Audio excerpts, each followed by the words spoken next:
नमो नारायण मित्रों, मैं राहुल ईश्वर स्वागत करता हूं आपका भाग्य मंथन में। मित्रों, गणेश चतुर्थी के अवसर पर आज हम आपको प्रथम पूजनीय सभी विघ्नों का नाश करने वाले विघ्नहर्ता श्री गणेश के गजानन अवतार की कथा सुनाएंगे। जय श्री गणेश। एक बार की बात है, धन कुबेर कैलाश पर्वत माता पार्वती और शिव के दर्शन करने पहुंचे। वहां उन्होंने माता पार्वती को देखा तो उनके अनुपम सौंदर्य को देखकर देखते ही रह गए। इसी बीच माता पार्वती की दृष्टि कुबेर के ऊपर पड़ी। यह देख माता पार्वती को कुबेर पर बहुत क्रोध आया। माता को क्रोध आता देख धनपति कुबेर बहुत भयभीत हो गए।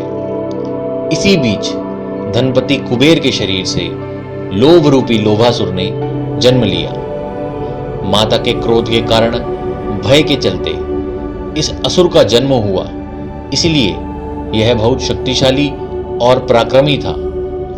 देव ऋषि नारद के मार्गदर्शन के पश्चात लोभासुर असुर गुरु शुक्राचार्य की शरण में गया और स्तुति कर मार्गदर्शन और शिष्य बनाने का आग्रह करने लगा। शुक्राचार्य जब लोभासुर की भक्ति से तृप्त हो गए, तब उन्होंने लोभासुर को भगवान शिव को प्रसन्न करके त्रिलोक विजय का मार्ग दिखाया। गुरु शुक्राचार्य से मंत्र दीक्षा लेकर लोभासुर वनों में भगवान शिव को प्रसन्न करने हेतु तपस्या करने लगा।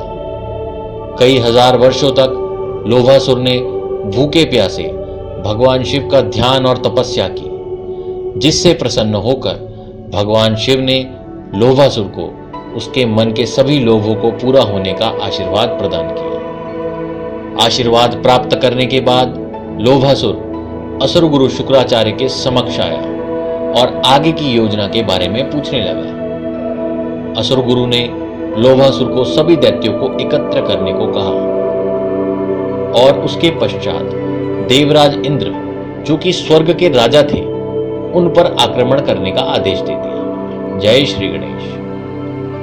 भगवान शिव के आशीर्वाद के कारण लोभासुर स्वर्ग पर विजय पाने में सफल रहा। उसके बाद उसने एक एक करके सभी लोकों पर अपना अधिकार स्थापित कर लिया। तीनों लोकों पर अधिकार प्राप्त करने के पश्चात लोभासुर ने सभी लोकों में उत्पात चालू कर दिया। देवता वनों और पर्वतों पर छुपकर अपने प्राण की रक्षा करने लगे। धर्म मृत जैसा हो गया। ऋषि मुनि भी अपने प्राणों की रक्षा के लिए इधर उधर छुपने लगे। यह देख देव ऋषि नारद ने देवताओं और ऋषि मुनियों को ब्रह्मांड की परम शक्ति विघ्नहर्ता गणेश की उपासना का मार्ग बताया। जय श्री गणेश।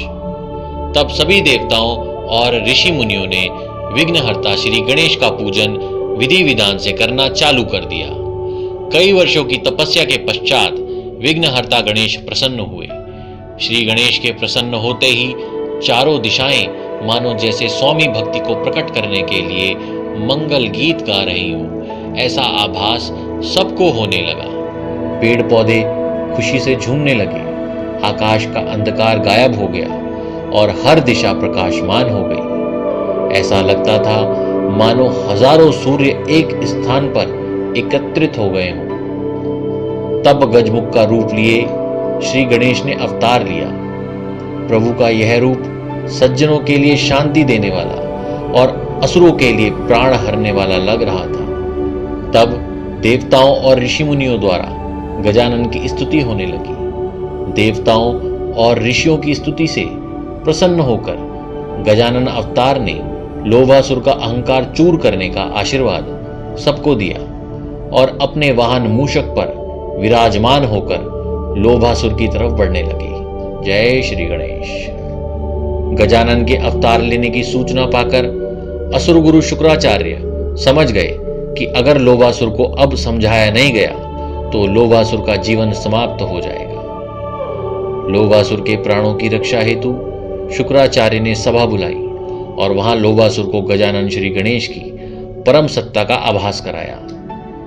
श्री गणेश के बारे में सब जानने के पश्चात लोभासुर भय से आतंकित हो गया और श्री गणेश के समक्ष प्राण रक्षा हेतु उच्च स्वर में स्तुति करने लगा। लोभासुर के इस विलाप को देख गजानन श्री गणेश ने लोभासुर को प्राणदान दे दिया और उसे सभी लोभों का त्याग कर पाताल नगरी में शांति से रहने की आज्ञा दी। श्री गणेश की आज्ञा पाकर लोभासुर पाताल नगरी में अपनी प्रजा के साथ रहने लगा। इस कथा से हमें क्या शिक्षा मिलती है, आइए जानें। मित्रों, लोभ हम सभी के जीवन में होता है। किसी में लोभ की मात्रा ज्यादा होती है तो किसी में कम। जब लोभ की मात्रा हमारे अंदर ज्यादा बढ़ जाती है तो हम जीवन में ऐसे कार्य करने लगते हैं जिससे हम ईश्वर से विमुख हो जाते हैं और कष्ट भोगने लगते हैं। इसलिए अपने अंदर के लोभ को कभी भी लोभासुर ना बनने दें, वरना आपको भी जीवन में कष्ट भोगने पड़ेंगे। श्री गणेश वह परम सत्ता है जो हमारे अंदर के सभी बुरे गुणों को समाप्त कर हमें सद्मार्ग के लिए प्रेरित करते हैं। इसलिए इनकी शरण में आए और इनकी भक्ति करें। इससे आपका जीवन सुख, शांति और खुशियों से भर जाएगा। आज के लिए इतना ही। कल फिर मिलेंगे ज्ञान यात्रा में। तब तक के लिए आज्ञा चाहते हैं। आपका जीवन शुभ व मंगलमय हो। जय श्री गणेश।